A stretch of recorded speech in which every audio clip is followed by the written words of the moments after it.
Greetings, homies. Thanks for joining me on another video Sasquatch adventure. I'm actually going to set up this video with this introduction.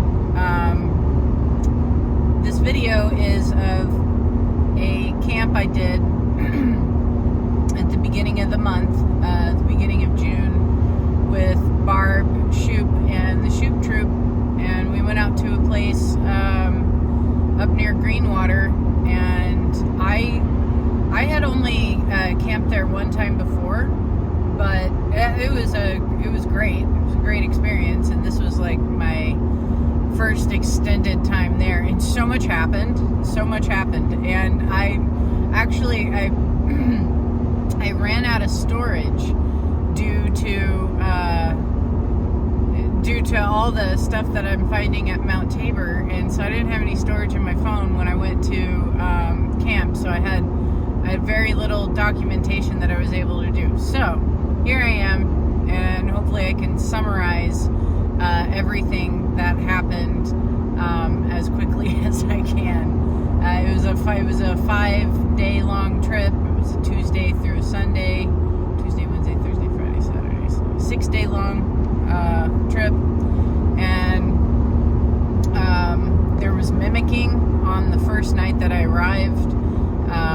I forgot my lamp that I leave inside the tent for illumination at night, and I totally forgot that at home. And when I got to camp, I asked one of the other campers if he had an extra one, and he said he did, but I did not pick it up from him that night. I forgot, actually.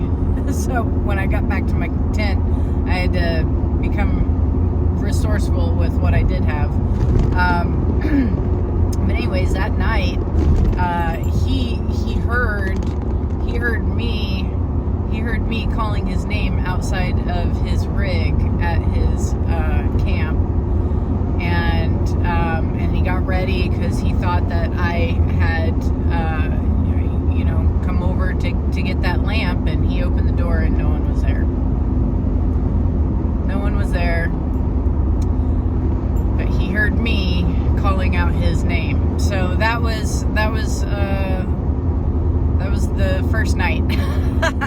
My headlamp and the lamp that he let me borrow, that I started using the second night, those two kept on getting turned off at various stages of me really needing them. Like if I was at the potty tent, my headlamp was getting turned off, and when I was getting ready for bed at night, my lamp would get turned off throughout the camp. I didn't have any like swipes or anything on the tent, but when those lights went out, I knew, I was like, okay, well, if I had any doubt if anyone was right outside, I don't have doubts now, because they're turning my headlamps off.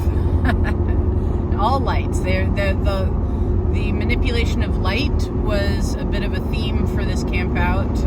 Barb had these balls that have LED lights in them, and they're motion sensor activated. So you have to pick them up and manipulate them, and then they'll turn on and they'll blink blue, red, green. And she set them up around the perimeter of the camp, and we watched as they got picked up and manipulated and turned on, and that was really cool. What else happened? I think on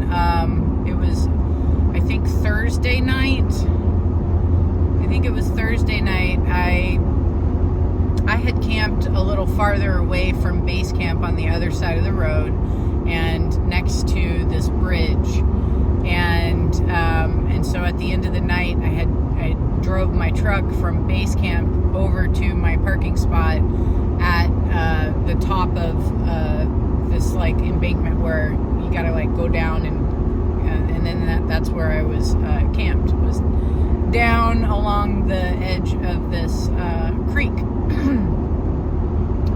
And so I went and I parked, I opened this door, and I was immediately hit with the largest, most potent wet dog smell I'd ever smelled in my life. I mean, like, if I had to think of the size of what created that smell, that was big. And, you know, I don't know what that was. I know that the Sasquatch can smell like that, or can make us perceive the wet dog smell. But we also had a Dogman print at camp, and there was some pretty heavy Dogman energy, which isn't necessarily bad. It's just different. And this is now my third potential encounter with them at a camp, and so I don't know who was outside of my truck that evening that created that smell, but I recognized it and acknowledged it, just kind of like telepathically, and kind of like gave out a greeting when I did smell that. And I went to hit my key fob to lock the door to the truck, and all the lights immediately went and shut down, which is interesting because it takes like at least like 8 to 10 seconds for all the lights in the truck to shut down when you do hit the key fob. Like, it's a series of shutdowns, and that's not what happened this time around. It was like boom. It's like, okay. Gosh, what else? I did a presentation about Mount Tabor to my fellow campers on Friday evening, and the Sasquatch came in to watch the slideshow and to listen to what I had to say. We were seeing, you know, shadows go across the lights at different people's camps. They were walking through camp.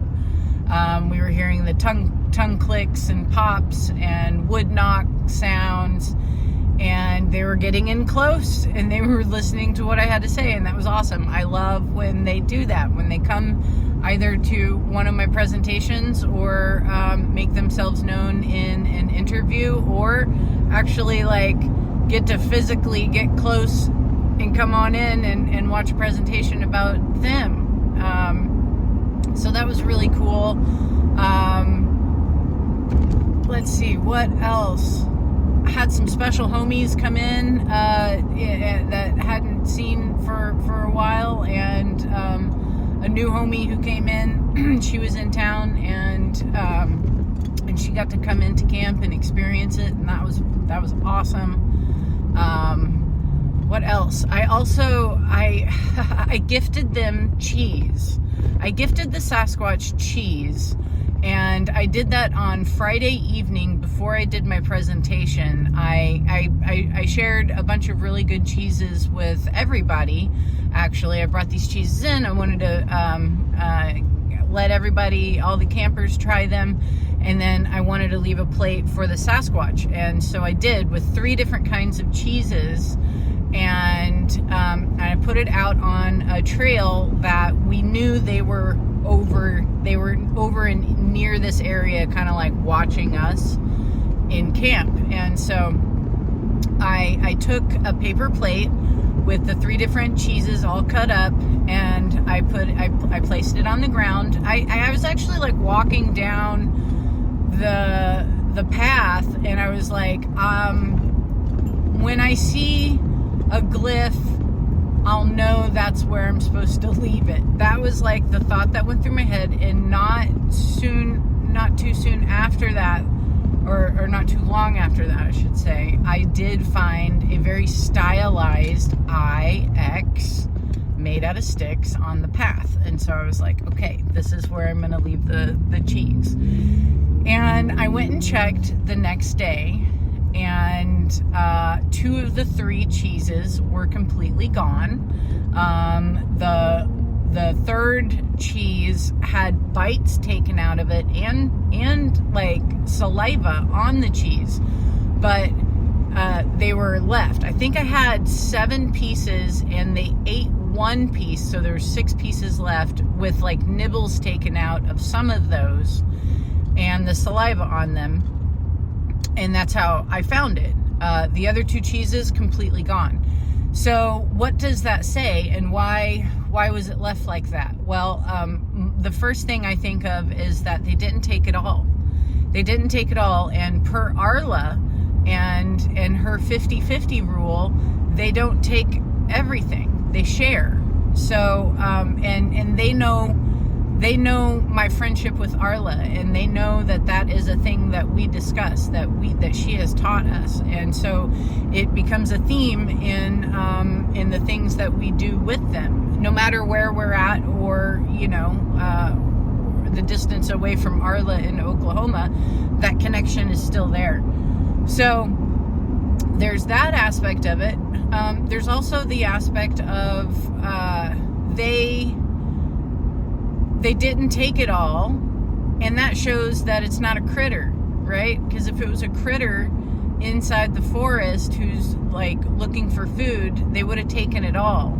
Also, the plate was exactly where I left it, although it had been pinched into like a taco.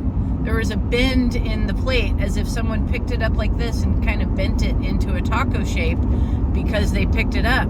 That's a hand, right? So there was all those factors involved with the cheese, and that was awesome. I love that they liked it, and that they provided so much like information with just them taking 2 out of the 3. So what else? On the last night, on Saturday night, I experienced something pretty intense.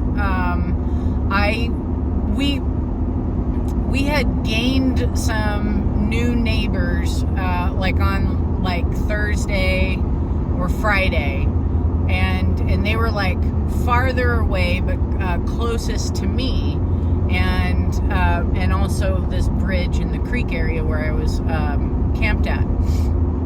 And so I went back to my area at about 10:30, and as I was in the tent, I heard a male and female human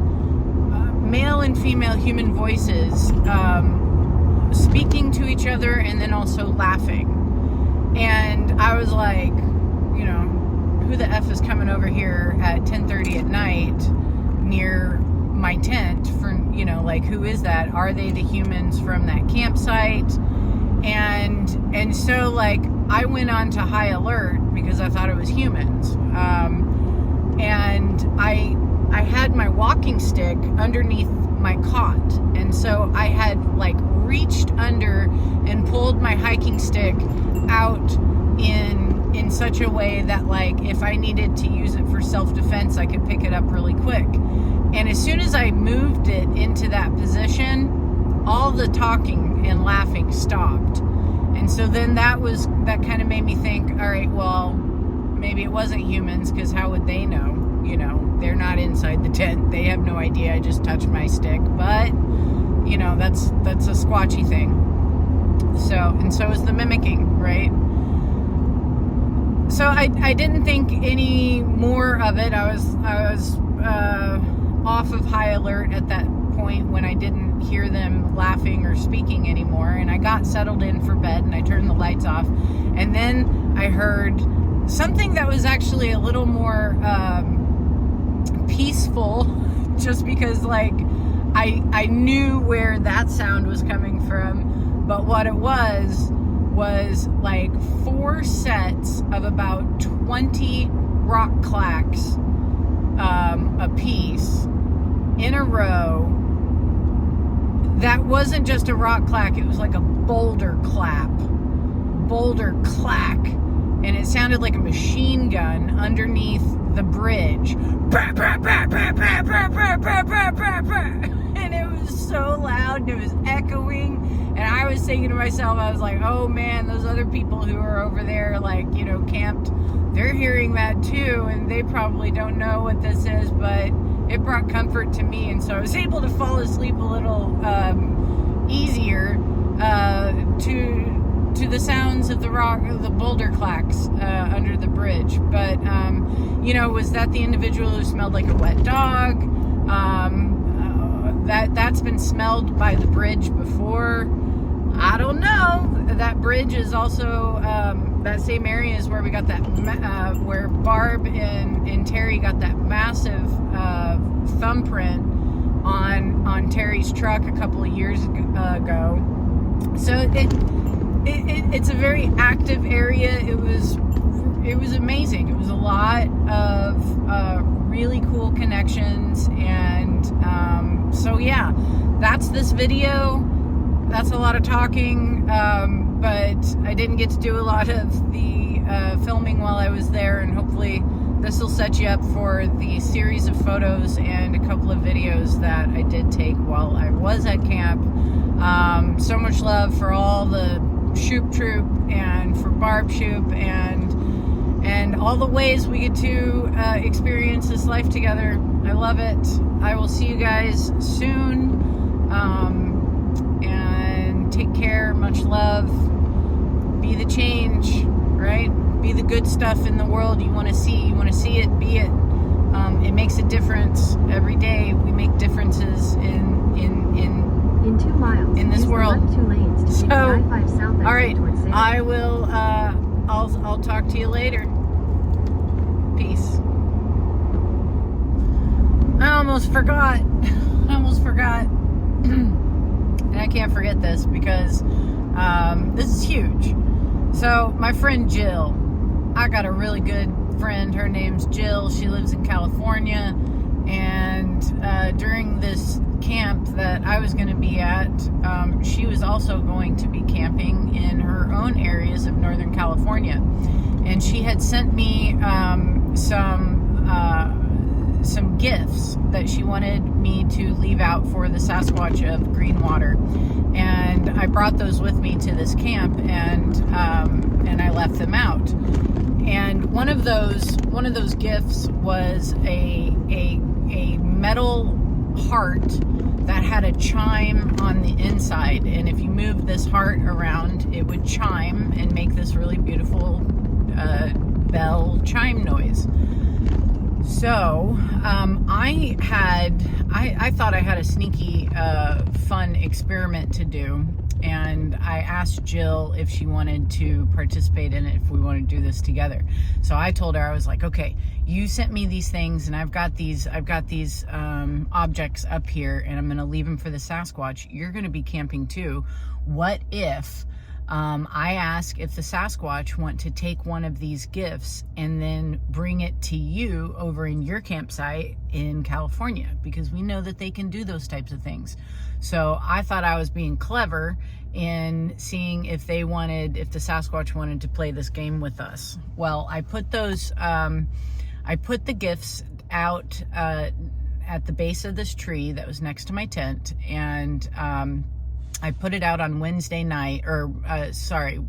day.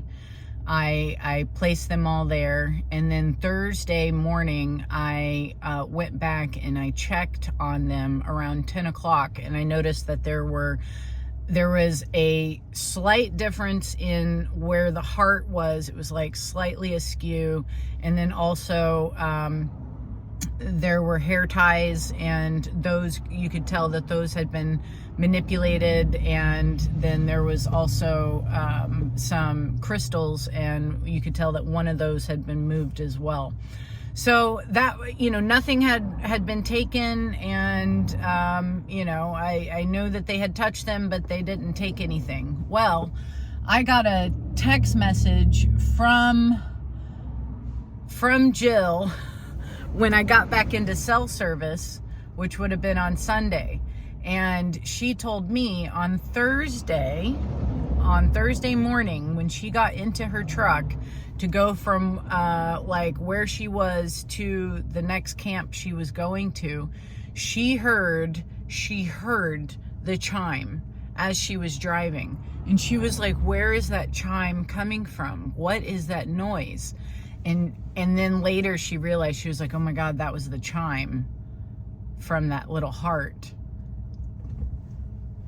So I thought I was being sneaky, and then the Sasquatch totally one-upped my sneakiness by not bringing a physical item to Jill, but what I think they did is that they picked it up. They picked it up, and they were ringing it at my camp, and she heard it at her camp. Because they can do that. So I had to make sure I brought that one into the fold of this story. Can't forget that one. Holy smokes. Knocked me over with a feather with all that they do and all that they showcase. It's amazing. All right. I'll talk to you later. Have a great day. Peace. So we just drummed down the sun. We walked up this road, drumming and making a lot of fun music, merriment. And there was a little spot over here that had a little bit of a mound of dirt on it where I could put my drum. So I put my drum on it, and I was drumming because I needed to set it down to use both my hands. And so I was over there and I was drumming, and then I left that area, and when I left, this was in my shoe. And I don't know how it got there, but that's pretty amazing.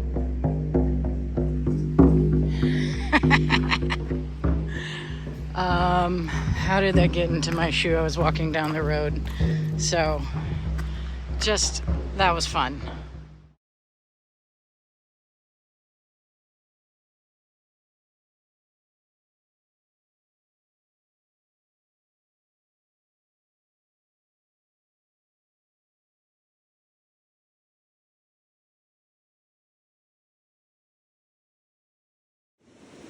I have left these wonderful gifts down here at the base of this tree. These gifts are from my friend Jill, and Jill lives in California and is going camping at this same time that I'm camping, and she sent me up these beautiful gifts for the Sasquatch people. So we've got 3 beautiful crystals from Joshua Tree, a marble, we got hair ties because hair ties are fun, and then that heart has a little chime inside of it. When you move it, it chimes. So she sent these in the mail so that I could give them to the Sasquatch here. And I felt really drawn to this tree. It's right next to where I'm camped, actually, right there. But this tree is, it's a survivor because it seems like a lot of people have been using it for target practice or chopping practice or whatever. And that's not nice. That's not nice at all.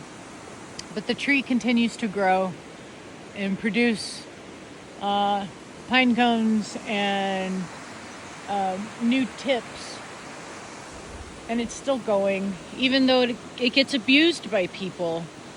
So I wanted to leave the gifts here at the base to show my appreciation for the tree, and to also open up a portal of light and love here, so that nobody hurts this tree anymore.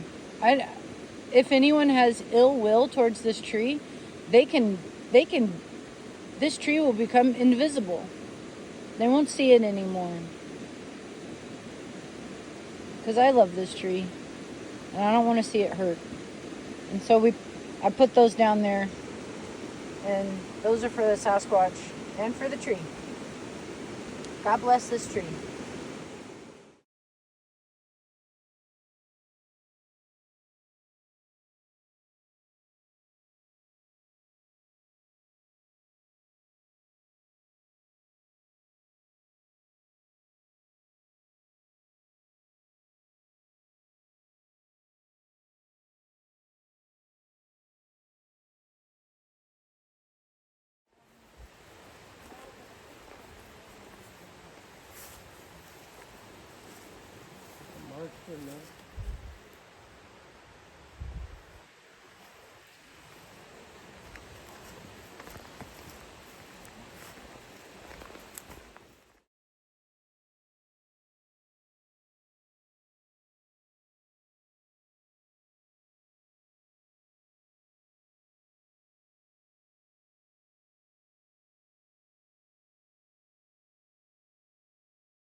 It is Thursday morning, and I'm noticing a slight difference on the gifting situation.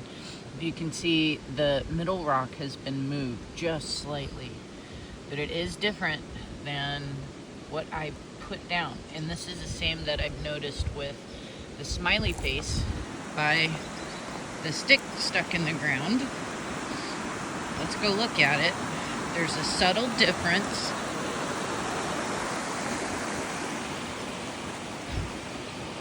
Subtle difference, meaning this has been moved.